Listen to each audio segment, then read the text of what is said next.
Magandang umaga mga friends, ladies and gentlemen.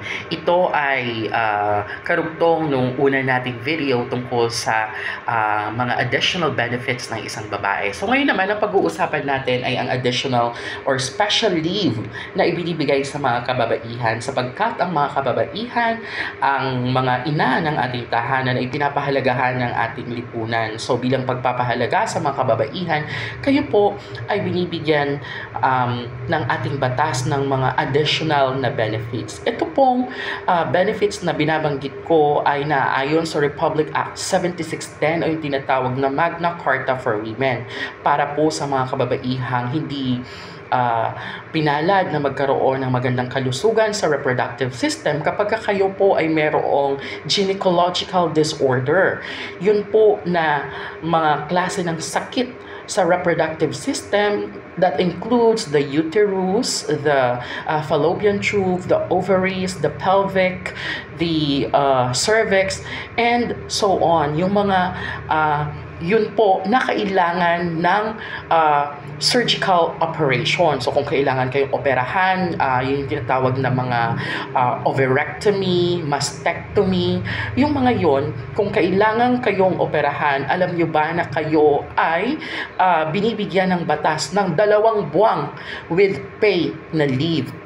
So, kapag kayo ay mag-undergo ng operations according to Magna Carta for Women, kayo po ay binibigyan ng 60 days na paid leave. Provided that dapat kayo ay nakapagserbisyo sa kumpanya ng 6 na buwan ng tuloy-tuloy sa loob ng 1 taon. So kung let's say for example, naka 1 taon ka na sa kumpanya or magi-1 taon ka na sa kumpanya at ikaw ay nakapagserbisyo ng tuloy-tuloy sa kanila ng 6 na buwan, pwede ka na mag-avail ng yung special leave benefits for women kung ikaw ay mag-undergo ng isang surgical operation. Kailangan mo lamang po na magbigay ng mga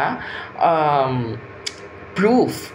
Siyempre, anong magiging proof natin doon? Natural, yung mga medical records, yung mga information at yung mga documents na galing sa hospital at doon sa ating mga certified doctors na magpe-perform ng operation para ikaw ay aprubahan ng inyong kumpanya. Ngayon, kung halimbawa naman na ikaw ay nagpa-opera, hindi mo alam na ganun pala ang sinasabi ng ating batas, ng ating Magna Carta for Women, ginamit mo ang iyong paid leave credits, yung iyong paid sick leave credits. Alam mo ba na dapat iyon ay ibalik or i-restore ng iyong kumpanya kapalit ng 60 days paid leave na ibinibigay ng Magna Carta for Women. So, ibig sabihin, yung ginamit mong sick leave or VL credits ay dapat ibalik sa iyo at ang dapat na ipalit doon ay ang 60 days na paid leave from RA 7610. Ngayon, kung ayaw mo naman ng ipabalik dahil nagamit mo naman na at meron ka pa rin naman 60 days na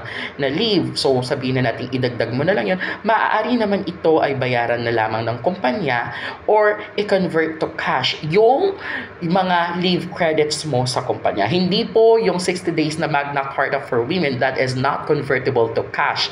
At hindi po yan taon-taon. Yan po ay situational lamang. Kung sakali man, wag naman sana, syempre lahat naman tayo ay nagdadasal na maging malusog.